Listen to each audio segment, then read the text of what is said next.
You had said that 3 out of 4 millionaires work for someone else. Can you deep dive into that? Yeah, I think Instagram culture is talking people out of being an intrapreneur. Yeah, Like that's me. I'm a guy that's never owned or been the CEO of a successful business, but millionaire, right? And sure. there's that's how most people will become a millionaire. So it's a very different skill set to sit on the top, to have vision, to be able to manage different departments and skill sets, accounting, sales, marketing, look at all these metrics, and then be able to manage a company through the breakpoints of 1 million to 5 million to 10 million. It's a very specific skill set. People become successful in a niche skill like me, sales, and then they think that the next natural step, and I thought this for a long time, I had to go be the guy who owns it, right?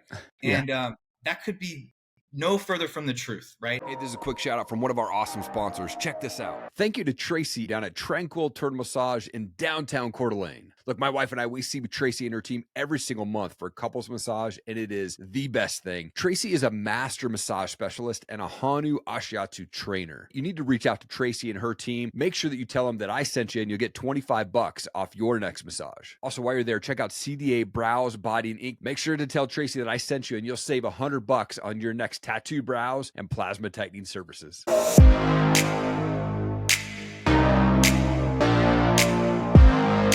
Justin, you're a husband, you're a coach, hedge fund manager, investor, managing partner, and president of sales at Kearns Capital, and so much more, man. Thank you for your time, dude. I appreciate it.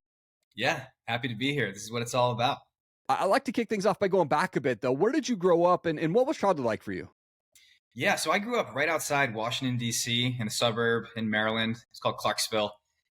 Very interesting upbringing. My family was very entrepreneurial. And from 0 to 12, I had, I guess, what you would call a very, very privileged life. My dad was building a big blind business, and he ended up selling that for millions and millions of dollars. And so, I got to see what abundance looks like, what's possible. One of the greatest gifts that I was given as a kid was seeing that you could do anything. You could make millions of dollars. You could do all this stuff. And then I was hit with the biggest lesson I've ever had in my life, because right when my dad sold that company, he ended up losing it all within 2 years. Wow. And then I got to see what happens when you lose your money and how it can tear a family apart. Going from the house with I had a skate park in the basement, ice rink was being built in the backyard, like unbelievable life, Wow. to big struggles, right? Yeah. You got to leave your private school. Your parents have to leave the house. They end up fighting over money and getting divorced, and all this happens at the same time. And being the oldest of 4 kids at the time, it was very, very difficult. And what it did in my early life is it turned me into a victim. And I really didn't get out of that victim mentality, blaming my parents that they had destroyed my life, until I was probably about 22 years old. So, but looking back on it, what a gift to be able to see the ups and downs and live that adversity at a very young age. And it definitely shaped the way that I've lived my life. Wow, man, what a crazy journey that you're on just in that first part of life there, man. I mean, you go from a VP of sales at Heartland of Foods to the president of sales at Kearns Capital there. After seeing what happened with your family there and your dad and losing it all, like, what was it that drew you into the sales side of things? Yeah, so my dad, being the resilient entrepreneur that he is, started another company, Okay. and that was Heartland Foods. So, Oh, nice. yeah, so when I was a Go on. teenager, I saw that startup phase, right? Yeah. And I started helping. Right, it was a very small business. I was working in the warehouse, $7 an hour job in high school. My dad really wanted me to go to college. Same with my mom, so I did it, even though there was nothing there for me. So I saw the sales guys, and I'm driving a truck after a couple years delivering the products, and really like lived the whole ladder of the business leading up to sales. And one day I just decided I'm dropping out of college and I'm diving into sales, and it really saved my life. For the first time, I understood performance-based activity. And being a hockey player, playing in college, that's really all I was doing in college, was just playing hockey. And Yeah. um, so I got into that, and it just was the greatest thing ever. It was super scary at first. I was terrible. I remember walking up to that first house, this is door to door knocking, and just like I couldn't do it. I was shaking, and socially awkward in high school. All these things that I I didn't let define me. I hated these qualities, these weaknesses in myself so much that I just decided that I had to get rid of it. I went all in on learning the psychology, reading all these books about sales, and really trying to figure out why I was the way I was, and really reprogrammed my brain, and ended up becoming not only setting all the sales records in our company as we grew, but all the industry records across the country. So Come on. yeah, it's interesting. When you really focus on something, you can turn your weakness into your greatest strength. Oh, so good. So good. Like, if there's someone who's listening to this and they are wanting to get into sales or they're struggling with getting sales, like what would you tell them? Yeah, I think the hardest part about getting into sales is you read all these books, and learning tie downs and closing and all these tactics, and it makes you feel gross. Yeah. And what I realize is that's, you need to know those things because language is important, but you don't necessarily use those things. You craft your own. You learn how to ask questions through those books, but really the number one sales tactic is just the frequency of authenticity. That's it. It's Yeah. just building deep relationships with people. Most of my best customers, the sales that I would make, we would spend 5% of the time talking about the product or the service. It Yeah. was more so about the people aspect. And if you want to be great at sales, you really just need to be great at building relationships and actually caring about people and asking targeted questions to figure out how you can solve their problem. That's it. So good, man. I love that. Absolutely. For those who don't know, what is Kearns Capital, man? Yeah, so Kearns Capital is a hedge fund. So big pivot, a little background on how I left the food business Yeah, and got into the hedge fund world. It's like total opposites, right? totally. Yeah. So, that experience as a child, most of the research I did was not about how to make money, although I did that too, and how to be good at business. I wanted to make sure that once I did become someone that could be an investor and I started to make some money, I wanted to know exactly what to do with it, because you see this over and over. The entrepreneur, the skill set that takes the risks, that hits it big, that makes a lot of money, is the exact opposite skill set of keeping that money, learning how to multiply it, right? It's a totally different skill set to be an investor than an entrepreneur. And that's why you hear all these stories. So I wanted to kind of like front load that education, so I knew exactly what to do when I got there. And we ended up selling Heartland Foods to a private equity firm about 2 years ago.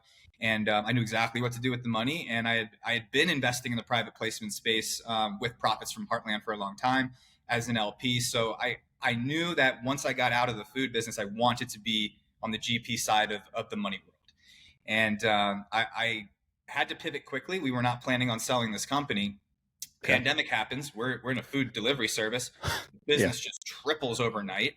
Wow. And, private equity companies are calling, and we made the decision it was time to sell it. So, I went on kind of and this is a great lesson here. I did not know at all what I was going to do next, but opportunity is in rooms and other people. So I spent a lot of money traveling, going to high-end masterminds, not knowing it all. It's very scary to spend $5,000, 10, 15 grand to get into a room for a weekend where other high net worth people are, people doing big things. I needed to go out and meet those people to figure out what's going on in the marketplace. What are the opportunities right now?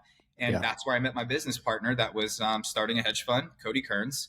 And, I brought a skill set to the table that they really needed. I'm a sales guy. I drove all the sales at Heartland. And I basically just traded food for money in a different product. And it's the same game. Come on, man. That's awesome. I love that. I mean, being in hedge funds, what is it that most investors are doing? The ones that are like really kicking butt at it, that the normal guys are just kind of barely making it and doing. Yeah, man, that's a great question. I think the foundation is really important. Amateur investors. When I say amateur, I mean guys that are accredited, and we can get into what that means. But your average everyday accredited investor, net worth of $1 million to $5, maybe $10 million, they don't understand the fund space. They get taken advantage a lot in these 506Cs, where basically a 506C is the Wild West of the investing world. It basically gives the fund autonomy to basically say, hey, we're going to do whatever we want here and we can lose all your money, right? So I think foundation is really important. And coming from that protection mindset, which is so backwards, right? I'm in the most aggressive Wild West space, but I have a protection mindset.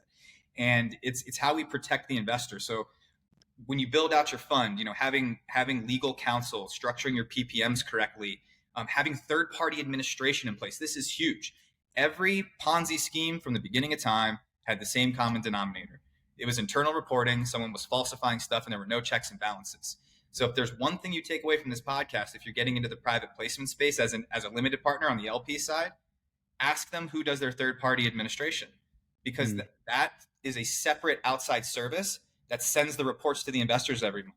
The GPs, like, we can't move money unless the third-party administration signs off on everything. Everything has to be completely compliant. The bank won't let us touch the money unless the admin signs off on it. So it's checks and balances that you know the information you're getting is correct, and it keeps everybody accountable. So, not every hedge fund's going to do that kind of stuff. And then when you get to the bigger players, family offices, institutions, they're going to want to see that all of this stuff is structured correctly. So I think that foundation from the beginning was the most important thing for us.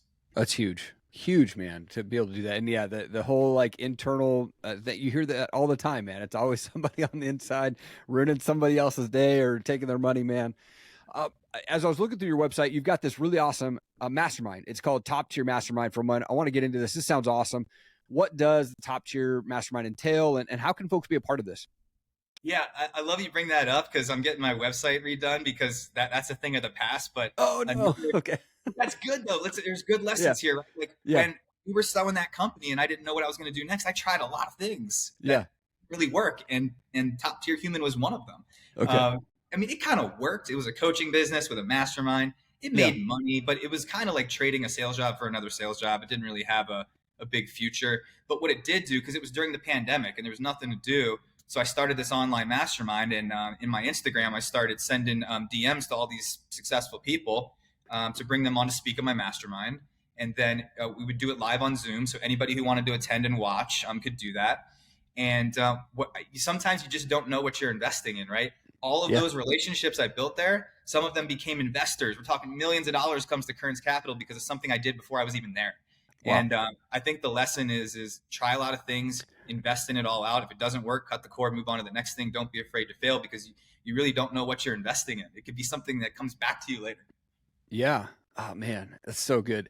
I mean, as an entrepreneur and being in sales, we all fail at some point. Like, what was that big fail moment for you that kind of kicked your butt? And then what did you learn from that? Yeah, I realized, and this recently just happened in July. So I'm experiencing my biggest financial setback in my life right now. Okay. And it's very humbling, because my entire mission was to be that person that didn't have one of those. And it's very interesting, because anyone I talk to who's further along in the process than me has been through this, right? Yeah. My dad went up and down, and because of that, I had this chip on my shoulder that I'm going to do so much due diligence. I'm going to be the guy who never gets hurt. And what I've realized is that none of us are getting out of this entrepreneur game without getting hurt. And what happened with us is we were with a $5 billion brokerage, and we're in a $28 million lawsuit in one of our funds right now because they're having a liquidity issue and we can't get our funds out. So that has a massive ripple effect because there's something called a high watermark. And a hedge fund can only take profits when they exceed the performance of the high watermark. And we were crushing it in that fund. 31% last year. We were up 24% at the time that happened this year. And we were making a bunch of money, Our LPs were making a bunch of money. Everybody's making money. It was going great. And then overnight on July 8th, when that brokerage became in default with us, now we're on calls with legal teams and figuring out our next move forward. And what that also means is that all of our active income goes to zero, right? Yeah. And I was heavily invested in that fund personally. So was our founder. We all had skin in the game. So, the LPs, the most difficult thing I had to do was make those 55 phone calls and tell them what was going on. And at the same time, I lost my passive income. I lost my active income. And I had to still go do the right thing and perform for these people, even though I know I'm never going to make money off this fund ever again. Sure. Unless we get it back, which we probably will through legal channels. But it looks like we're going to be in for a legal fight. And what a humbling experience, because in my mind, going through something like this, losing 7 figures of a combined active and passive income overnight, you would think would just break you, Yeah. But, it's interesting. I'm weirdly loving the process, because going through this has been so difficult, so challenging. But because I was able to step up for my LPs and for myself, my dad's got over 7 figures in this fund, right? And that stings so bad, right? Sure. And yeah, I'm just proud. I'm just proud of the way we're handling it, and I know that if we can get through this, which we are, I mean, we can handle anything. So it makes the good times that are coming going to be that much better. Oh man, yeah. Having a conversation with David Meltzer before, and he's one of those guys that he lost $100 million and had to go live in an apartment with his family of three and go rent furniture and stuff like that. But I think when you fail like that, it just makes you stronger in this scenario here, man. And I think you'll come out of this just kicking butt. And man, I think I appreciate being transparent about that. That's awesome, man. Yeah, I mean, you really make a decision. Anything can make you or break you. It's really just up to you. Oh yeah, absolutely. I know I follow you on Threads, and one of the posts that I saw that you had made, it was a while back now, but you had said that 3 out of 4 millionaires work for someone else. Can you deep dive into that? Yeah, I think Instagram culture is talking people out of being an intrapreneur. Yeah, Like that's me. I'm a guy that's never owned or been the CEO of a successful business, but millionaire, right? And sure. there's that's how most people will become a millionaire. So it's a very different skill set to sit on the top, to have vision, to be able to manage different departments and skill sets, accounting, sales, marketing, look at all these metrics, and then be able to manage a company through the breakpoints of 1 million to 5 million to 10 million. It's a very specific skill set. People become successful in a niche skill like me, sales, and then they think that the next natural step, and I thought this for a long time, I had to go be the guy who owns it, right? Yeah. And that could be no further from the truth, right? And Mm. that self-awareness was huge for me, because all that I realized is okay, I'm great at sales. I'm not great at accounting. I'm not great at any of this other stuff. Yeah. So all I needed to do was stop selling a $3,000 to $10,000 ticket and upgrade to a 100,000 plus ticket. And now I go from a 6-figure sales guy to a 7-figure sales guy. You can make millions of dollars working for somebody else.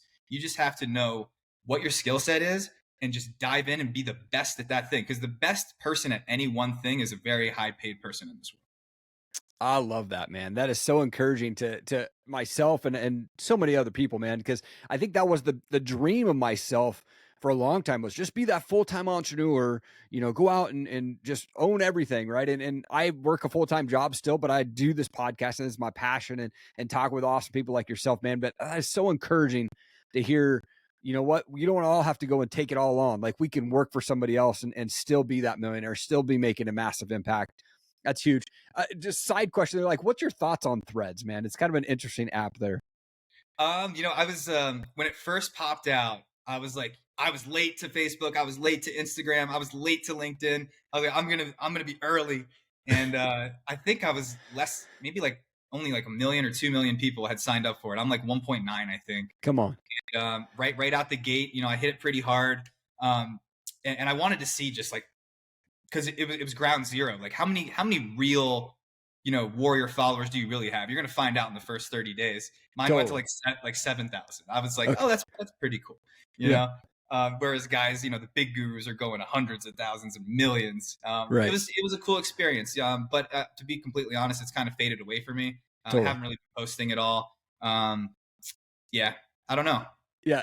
My initial thought was, when they first dropped, I was like, oh, it's going to be the next Clubhouse, man. Like, get really fired up for about 2 months and then it's just going to fade away. And it's kind of faded for me as well. Like, I get on there, make a daily post. That's about it. Like, I don't even really do the scroll thing, but yeah, always interesting for sure.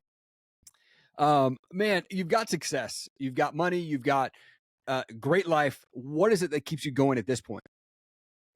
Yeah, I think it's the pursuit. One thing that happens is the money is a diminishing return. It Yeah. really is. I mean, the happiest I've ever been making money was when I figured out how to make 60 grand a year in sales, and I was able to take care of myself. Hmm. Being able to live by myself, get a place and pay rent, and be able to support myself, was the most empowering feeling ever, right? And then 6 figures felt pretty good. After that, 250, and it keeps going, and it's very diminishing returns on your happiness. And I think when you don't have it yet, everybody really feels inadequate, in that when they get there, they're going to feel a different way, but it's just going to bring you a different set of problems, and they never go away. So for me, at this point, I see a vision where Kearns Capital goes to 1 billion. We know how to do it. It's going to happen. And it's just one of those things that if you can, you must. And that's, I think the life experience of going through this. And what I realize also about losing all this money right now is, being in that protection mindset and staying small. If you're not having big failures, you're just not in the game. Right. So I'm just excited to take this ride and see the places that we can go, the people we can help. What we want to do, to have access, like for instance, our private equity fund is partnered with Innovation X, which is a multi-billion private equity fund. Right now we're raising for SpaceX. We're getting $50 million of private shares at SpaceX, which is impossible to get. Like call your financial advisor, see if they can get them for you. They can't. Yeah. But if you have a $10 million net worth and you're at a place like Morgan Stanley and you have a higher level advisor who may have access to these shares, you can get it, right? What we're doing at Kearns Capital is we said, okay, these minimums are here. What we're going to do is we're going to raise money from the average accredited investor who can put in 100,000 or more. We're going to pool it together and go make this investment as a group. So for the first time, we're giving access to the best institutional pre-IPO opportunities in the world to a class of investor that's never had it before. So that's really the mission that we're on. And it was inspired by guys like, Grant Cardone, who's like, I'm buying A-class assets and I'm going to let the little guy in, disrupting the space. So what he did for real estate, we want to do for private equity. Yeah. So good. So good. Now with sales, there's always, books, and you mentioned you were reading a bunch of books on sales and stuff like that. What is that book on sales that kind of made the big impact on you? The first one, I was big on Brian Tracy in the beginning. He had the biggest influence on me than any other. I read them all. Tom Hopkins, Zig Ziglar, Grant Cardone, every book they all wrote. The Sales Bible, Jeffrey Gitomer, love them all. But I had light bulb moments in two books: The Psychology of Selling by Brian Tracy. That was foundational to just understanding just the landscape of sales, the mentality you need to have. And then what really changed my life was No Excuses by Brian Tracy. Yeah. I remember a specific moment listening to that audio book, CD at the time, driving down the road where if I had not done that, I would not be successful at all, because I was still in the blame game. I'm trying to figure my life out. And that book set off that light bulb moment where I was like, if I do not take accountability for 100% of my life, if I don't find gratitude in what I've been through, thankful that I even have two parents, like all these things I was blaming my parents for, sure. Were gifts in the right mindset. And that clicked when I listened to that book, No Excuses. It really drilled the foundation of accountability into me. Yeah, Brian Tracy's awesome, man. Definitely one of my favorites for sure as well. I love to finish the show off with a fun question. I'm a music guy, so I love to ask the question, like, what's a favorite band for you, or what type of music do you like to listen to? Oh, this is good. I'm such a wide spectrum guy. I was a music major, so oh, nice. Yeah, totally different. And so I mean, I was an audio engineer, so I would bring in all types of artists. Another entrepreneurial thing, instead of doing I was failing my classes because I was recording the rappers on campus trying to make money instead. Love it. Stuff like that. But I love reggae. Like if I had to pick one genre, it'd probably be reggae. Okay. But different times, like in the gym, I love hip hop. I love that aggressive, get you going music. And then I love EDM too. That feel good tropical house is a great genre too. So I kind of float between those three vibes. Yeah, man. I grew up just straight metalhead, always like Korn, Rob Zombie, Rage Against the Machine, like that type of stuff. And then I got a job with Universal Records in my early 20s, and they said, well, you have to actually listen to other types of music too. So I kind of spread the mind a little bit and got into other genres as well. And probably more on the still rocking out, but I definitely opened up to the EDM, sort of the hip hop and more of that stuff. And I grew up like Biggie and Tupac, days, right? So it's like, got to go back to the classics all the time. So that's awesome, man. Yeah, it's such an interesting progression, because when I was a teenager and I was learning how to play guitar, I was obsessed with Eddie Van Halen. I mean, I learned how to play every album from, the Hagar years all the way back to David Lee Roth. I mean, I loved that space. I mean, I feel like I was one of the, I was born in 87. So going back in time, like I was obsessed with classic rock when I was a teenager learning how to play guitar. So yeah, it's all in there. Yeah. Oh, so good, dude. Justin, I loved our conversation today, man. You're an absolute world changer, dude. I love what you got going on at Kearns Capital, man. Excited for the next step in your guys' phase there, and wishing the best of luck on this whole lawsuit thing. But I know it's going to work out just fine, man. And again, thank you for your time, man. I appreciate it. Yeah, my pleasure. Thanks for having me. Thank you so much for checking out the show today. I really appreciate it. I hope that my guest was able to bring you some amazing wisdom and knowledge to help you continue to fight for your goals, your dreams, and your purpose. If you could do me one big favor and just hit that subscribe button, I would so appreciate it. Thank you so much for your time.